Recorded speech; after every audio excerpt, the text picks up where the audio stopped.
Une autre voiture qui a fait une remontée formidable, mon cher Ziv, c'est la Williams-Renault. Ça aussi, on attendait. Ah oui, et puis ça fait plaisir pour que Bruno Senna fasse une belle Voilà. La performance. Williams-Renault, pas celle de Maldonado qui a fait une course fantastique, il faut le souligner, en Australie. Oui. Cette fois-ci, c'était au tour de Bruno. C'était Bruno, et c'est bien parce que il se révèle sur les circuits rapides, et puis il y a pas mal de gens qui disent qu'il est un peu tendre, n'est-ce pas, et tout compte fait, il n'est pas tendre, il marche bien à Francorchamps, il marche bien à Monza, et là il marche Et puis, bien il marche dans des à conditions Sepang. difficiles. Il marche dans des conditions difficiles quand l'adhérence change, quand il faut improviser. Il a un vrai pilotage d'instinct. Bruno, il n'a pas l'expérience des autres, on le sait. Il commence à l'avoir. Vous allez voir, une saison, la Williams, elle est bien née aussi. Et sa deuxième partie de course était extraordinaire parce Ah oui. je crois qu'il a passé pas mal de monde. Alors, je crois que Et c'est ça lui qui a fait le plus de dépassements et dépassé les Toro Rosso, les Force India, la Sauber de Kobayashi et j'en passe, les Mercedes. Il fallait quand même y aller. Et hein. ça fait du bien à Williams. Et on a vu des beaux dépassements. Oui, ça fait du bien à Williams. Il marque de gros points, il démarre leur championnat Parce comme il faut. Ils avaient raté les gros points avec Pastor le week-end d'avant. Bruno n'a pas fait la faute que Pastor a faite. Ouais. Yes, Ouais. vai fundo Senna. Tout à fait. Alors, dans ce peloton aussi, on s'est bien amusé parce qu'il y a eu beaucoup de bagarres. Les Force India, les Toro Rosso. Et là, il faut souligner quand même la perf de Jean-Éric Vergne. Hein. Oui, et elle tombe à pic parce que il a bien marché en course après avoir raté des qualifs. Il ne faut pas oublier que Petite faute en qualif, c'est vrai. petite faute en qualif. Ricardo lui met Jean-Éric à la tienne. Hein. Ricardo lui met 7 dixièmes ou 6 dixièmes, ce qui est quand même beaucoup. Mais en course, il a fait vraiment la course qu'on attendait de lui. Et Jean-Éric, je crois qu'il a beaucoup de jugeote et il a fait vraiment une magnifique course. Oui, parce qu'il a 21 ans, Jean-Éric. C'est Oui. quand même le rookie dans toute sa splendeur. Il est très mûr pour son âge. Hein, c'est le Benjamin du plateau. Formidable course. Pas de faute. Oui, enfin, il était très sympa, très spontané. Je vous raconte ça parce que ça vaut le coup. À l'arrivée, je voulais avoir les infos sur les pilotes français tout de suite. Hein. On avait déjà fait un post sur Grosjean sur le site f1i.com parce que pendant la course, ça vaut la peine d'y aller aussi. Vous avez d'ailleurs beaucoup réagi sur Facebook, c'est bien. Et moi, tout de suite, je me suis dit, il faut aller les choper à la sortie du parc fermé parce que c'est là que ça se passe pour avoir l'info immédiate, à chaud. Et donc, ils passent dans le garage où il y a le pesage. Hein. On pèse les pilotes à l'arrivée, vous le savez, avec leur casque. Et puis, j'étais juste derrière la porte. Quand Jean-Éric est sorti, et waouh, il était encore chaud, quoi, il était encore dans l'auto. Et il me dit, voilà, l'adrénaline, elle bouillait encore. Je lui demande de raconter sa course, il me raconte un peu le début, il me dit c'était l'enfer sous la pluie. Et il dit, comme j'étais en intermédiaire dans la première partie, j'ai failli me virer derrière la voiture de sécurité, tellement ça tombait fort, et tellement les intermédiaires n'adhéraient plus du tout dans ces conditions-là. On l'a vu par exemple avec Robin, malheureusement, qui s'est fait piéger.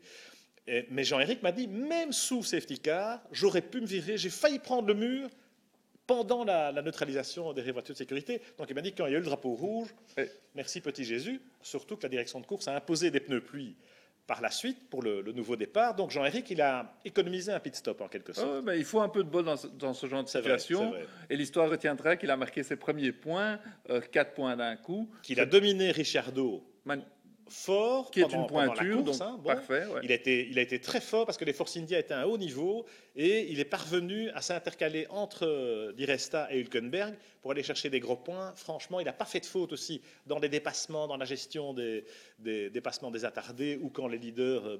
c'était quand même pas évident pour un débutant, quoi, hein, vraiment exceptionnel. Alors, autre anecdote, toujours à la sortie du parc fermé, Zif, parce que c'est sympa, c'est le moment où les pilotes ils sortent de l'auto, ils sont très, très, très spontanés.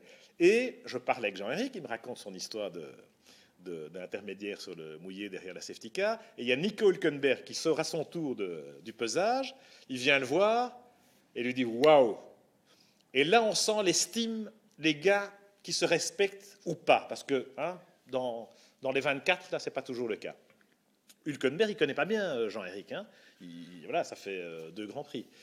Ils n'ont pas roulé ensemble avant, etc. Et Hulk, il est venu le voir en disant « Toi, mon vieux, tu as fait une course d'enfer, chapeau, j'ai essayé et je n'y suis pas arrivé. » Et Jean-Éric l'a regardé en disant « Ouh, excuse-moi, quand je suis sorti des stands après le passage en slick, il est sorti des stands et comme Hülkenberg arrivait, il fallait vraiment s'intercaler et Jean-Éric s'est mis en vrac dans les 2 premiers virages. Il m'a dit « J'ai fait un demi-tête à queue. » Et il a regardé Nico et lui a dit « Sorry. » Et l'autre lui a dit « Ok, well done, bravo. » Mais Et ça, c'est chouette. ce qui est chouette, c'est qu'on a une belle série de rookies cette année. Hein. Vraiment, ils sont très forts. Moi, j'aime Des jeunes, c'est vrai. j'aime bien Ricciardo, j'aime bien Verne, j'aime bien Hülkenberg. Bon, Perez, c'est pas tout à fait un rookie, mais Non, ce sont, Hülkenberg non plus. Hein, ce sont des nouveaux mais voilà, venus. il y a une jeune génération très prometteuse. Très prometteuse, très bonne, vraiment de haute qualité. Avec les 6 champions du monde, ça fait quand même un beau plateau. Il y a quand même du nivellement par le haut, devant, mais aussi au milieu du peloton, et même derrière, hein, puisqu'on va finir en parlant de Charles Pic. Qui a fait une course solide, qui a ramené la voiture. C'est pas facile, je peux vous dire, chez Marussia, parce que Glock ne l'aide pas. Vous savez, il est à 3 dixièmes de Glock en qualif. C'est quand même ça. Il n'a pas beaucoup de kilomètres. Ça, c'était bien joué, ça, c'était bien roulé. Franchement, c'était bien. Glock lui-même était un peu étonné. Il a un peu, pas cherché des excuses, mais il a dit que lui, son tour n'était pas terrible, et que, en gros, il allait mieux que ça. C'est vrai qu'en course, Glock, la différence il est solide. Mais Charles devait gérer beaucoup de choses à la fois. Les drapeaux bleus, la pluie, la première fois qu'il roulait avec les pneus pluie, les intermédiaires. Franchement, ne pas faire de faute dans ce contexte-là. Et quand il avait une piste libre, quand c'était comparable, il était dans les temps de Glock, moi je peux vous le dire. Oui, et ce qui fait de très bien, c'est que ça fait 2 Grands Prix qui ramènent la voiture à l'arrivée, ou quasi. Hein, et donc, il accumule des kilomètres. Et un jour ou l'autre, il nous montrera qu'il peut être aussi rapide, si pas plus rapide que Glock. Et il commence à se faire respecter dans l'équipe, ce qui est pas mal. Oui. Et puis, pour finir, quand même, puisqu'on est dans l'arrière-peloton avec les petites équipes, sans parler des HRT, hein, le pauvre Narain, Kartikeyan, enfin c'était sympa de le voir 10e à un certain moment. C'est un mec formidable, Kartikeyan, je l'adore. C'est l'Indien le plus rapide du monde, il s'est autoproclamé comme ça, the fastest Indian in the world. Et il y en a 1 milliard. Hein. Oui, enfin, c'est pas très difficile d'être le plus rapide du monde quand le deuxième c'est Karun Chandok. Je ne l'ai pas dit. Bon. Alors, non, un coup de chapeau à Vitaly Petrov.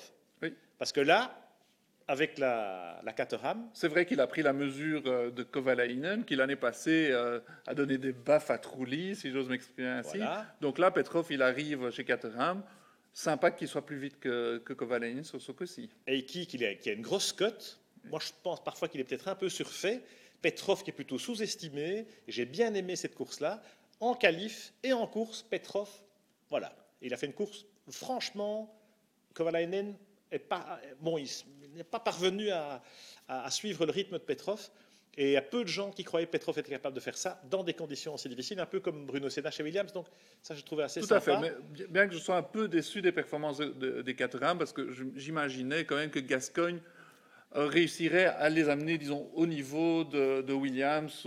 Alors, c'est vrai, je comprends ce que tu veux dire, parce qu'en tout cas, dans la hiérarchie, pour l'instant, ils ne peuvent pas sortir encore de la Q1. Mais regarde les écarts. Les écarts sont petits. Ils sont tout près. Hein. Ils sont juste. À 2 dixièmes. Hein. C'est juste. Ils sont à 1 2 dixièmes. Ils étaient à 2 secondes l'an dernier. Donc le boulot, il va finir par payer. Mais ça ne se fait pas en un jour. Il n'y a pas de miracle.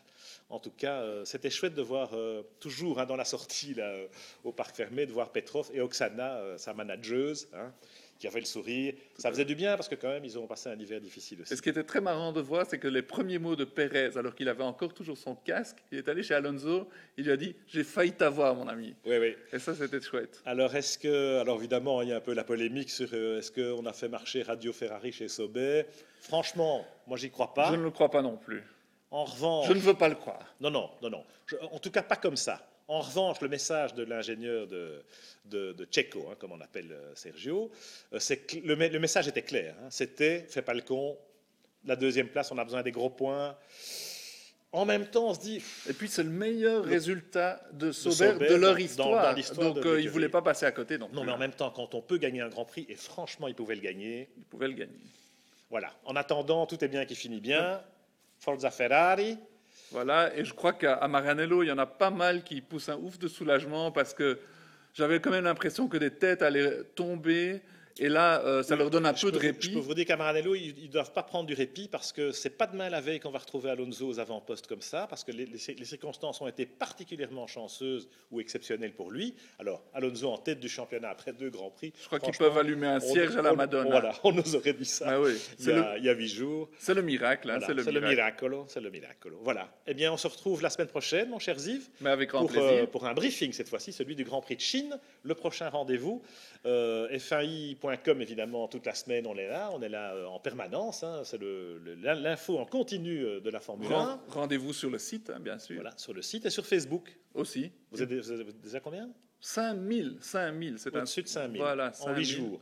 Pas mal. Et par rapport à notre petite séquence de F1i TV, donnez-nous votre avis aussi sur le site, ça nous intéresse. Même si c'est des critiques, les critiques, on les prend. Mais on les prend avec parce qu'il plaisir, faut être ben oui. constructif. Mais en tout cas, nous, on s'amuse bien et on espère que vous vous amusez aussi.